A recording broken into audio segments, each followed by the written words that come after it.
Assalamualaikum warahmatullahi wabarakatuh. Halo teman-teman sekalian.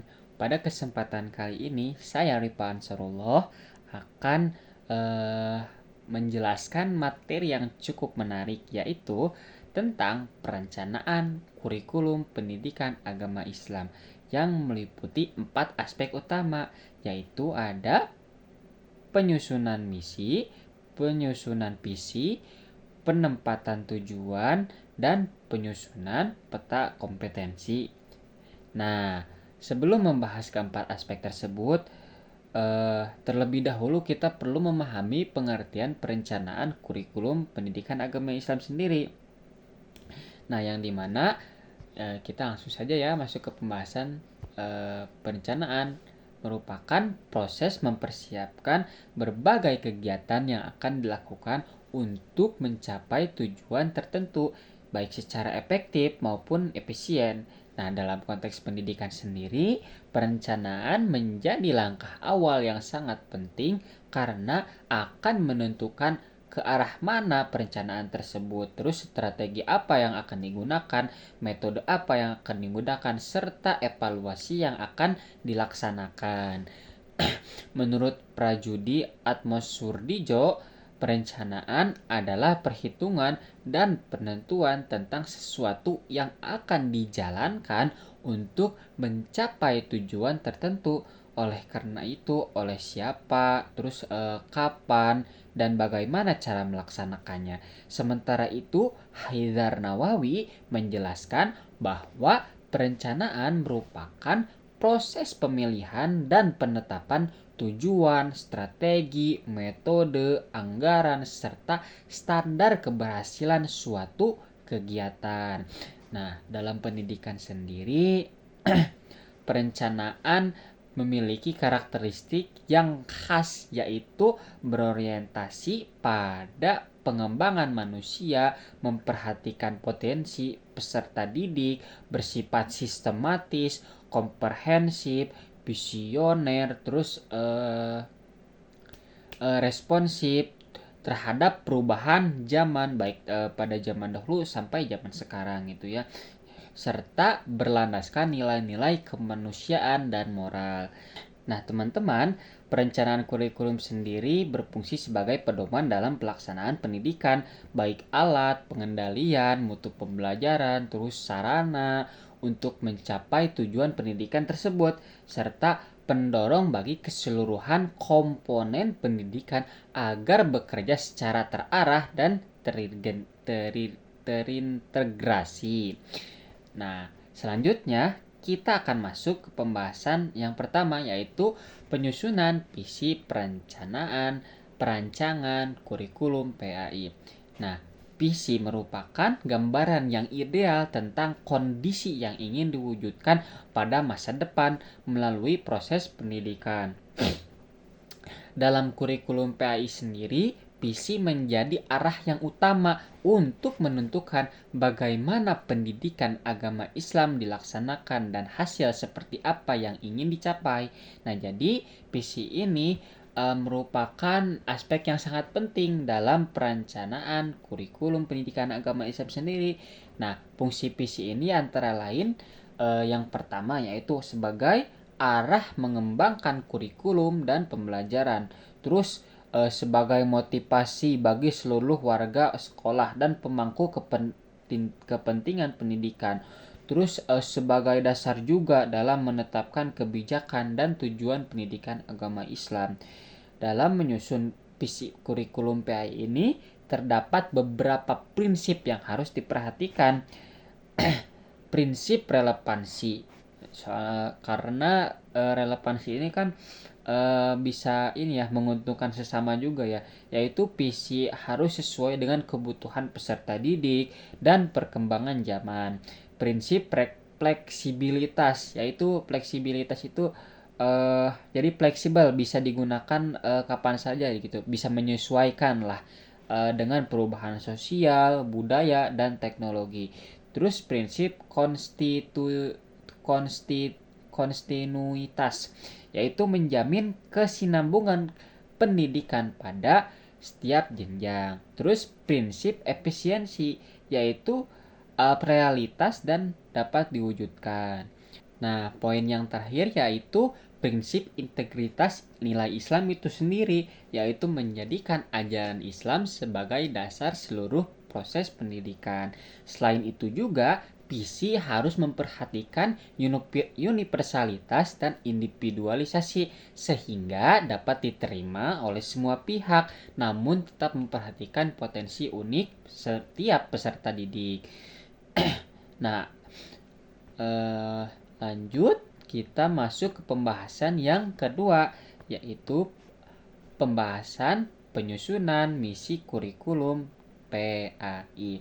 Nah, jika visi yang tadi kan merupakan gambaran bagi masa depan yang ingin kita capai gitu ya, masa depan yang ingin dicapai. Terus maka misi ini tuh adalah langkah-langkah ataupun strategi untuk mewujudkan visi tersebut. Nah, misi ini berfungsi untuk apa sih? Misi ini berfungsi sebagai panduan operasional yang menjelaskan bagaimana proses pendidikan agama Islam dilaksanakan. Penyusunan misi ini harus mengacu langsung pada visi yang telah ditetapkan. Misi juga harus berorientasi pada nilai-nilai Islam itu sendiri sesuai dengan kebutuhan peserta didik serta mampu menjawab tantangan global yang ada. Nah, beberapa contoh misi kurikulum pendidikan agama pendidikan agama Islam sendiri yaitu yang pertama yaitu mengembangkan pembelajaran yang memperkuat keimanan dan ketakwaan kepada Allah Subhanahu wa taala. Terus membentuk peserta didik yang berakhlak mulia, jujur, disiplin dan bertanggung jawab. Terus mengintegrasikan ilmu agama dengan menggabungkan ilmu pengetahuan serta teknologi yang ada.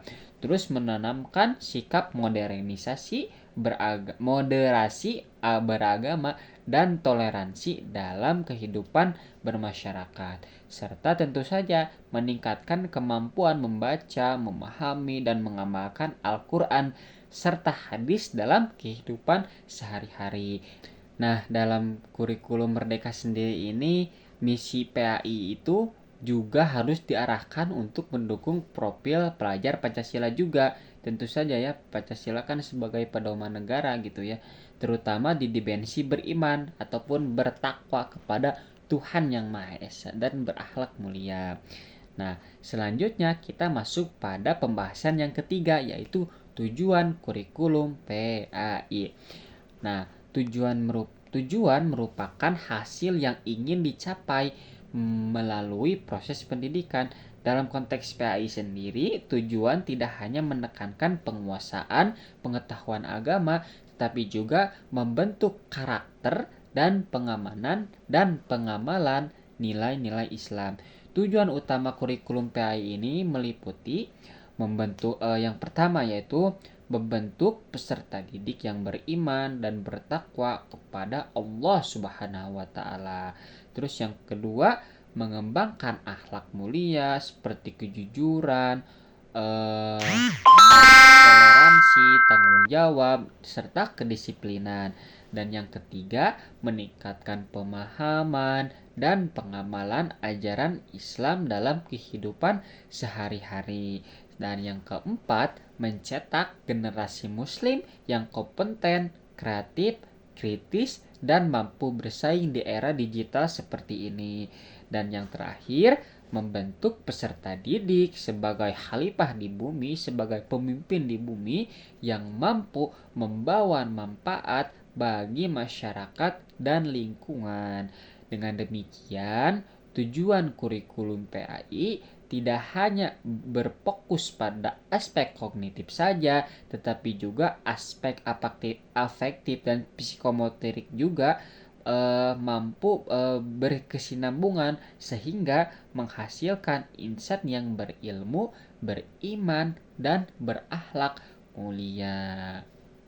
Nah, tidak terasa ya teman-teman, kita masuk ke pembahasan yang terakhir yaitu peta kompetensi dalam perancangan kurikulum pendidikan agama Islam. Nah, dalam peta kompetensi merupakan kerangka yang menggambarkan bagaimana kemampuan, sikap, pengetahuan, dan keterampilan yang harus dicapai oleh peserta didik pada setiap jenjang pendidikan. Nah, peta kompetensi sendiri ini tuh berfungsi sebagai panduan baik bagi guru dalam merancang pembelajaran yang sistematis dan terarah. Komponen utama peta kompetensi ini meliputi yaitu bisa dibilang K1, yaitu kompetensi inti, yaitu kemampuan utama yang harus dimiliki peserta didik pada aspek spiritualis, sosial, pengetahuan, dan keterampilan. Kompetensi dasar atau KD yaitu rincian kemampuan yang lebih spesifik dan terukur yang harus dicapai dalam setiap materi pembelajaran. Nah, kompetensi spiritual adalah akhlak yang menekankan pembentukan karakter Islami, keimanan, ketakwaan, dan akhlak mulia. Nah, kompetensi pedagogis bagi guru bagi guru PAI yaitu kemampuan guru dalam merancang, melaksanakan di lapangan, dan mengevaluasi pembelajaran secara efektif. Nah, selain itu juga dalam kurikulum Merdeka sendiri, peta kompetensi juga mengintegrasikan keterampilan abad ke-21, yaitu abad sekarang yang dikenal dengan 4C, yaitu critical thinking atau berpikir secara kritis, creativity ataupun kreativitas, terus collaboration ataupun kolaborasi, dan communication ataupun komunikasi. Nah, apa sih tujuan peta kompetensi ini?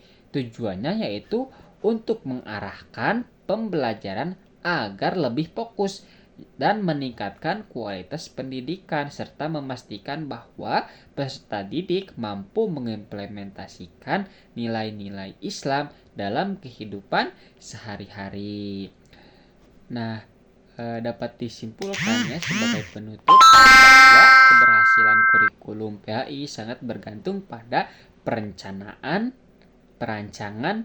yang matang juga, penyusunan visi memberikan arah yang jelas terhadap masa depan yang akan dicapai. Terus misi menjadi langkah-langkah ataupun strategi untuk tercapainya visi tersebut. Terus tujuannya untuk apa? Yaitu tujuan menjadi dasar sasaran yang ingin diwujudkan, dan peta kompetensi menjadi panduan operasional dalam proses pembelajaran. Nah, melalui perencanaan kurikulum pendidikan agama Islam sendiri yaitu yang baik diharapkan kita bisa lahir untuk generasi muslim yang akan datang, generasi yang beriman, bertakwa, berakhlak mulia, cerdas, serta moderat juga serta berpikir kritis dan mampu menghadapi tantangan zaman yang semakin wah gitu, semakin modernisasi di mana-mana gitu serta tidak ketinggalan teknologi lah, dan tanpa kehilangan identitas kita sebagai umat Nabi Muhammad SAW. Nah, demikian yang dapat saya sampaikan. Saya Rifa Ansarullah, terima kasih. Semoga ilmu yang saya sampaikan bermanfaat dan bisa teman-teman sekalian resapi dan implementasikan di kehidupan sehari-hari. Kurang lebihnya mohon maaf dari saya. Wassalamualaikum warahmatullahi wabarakatuh.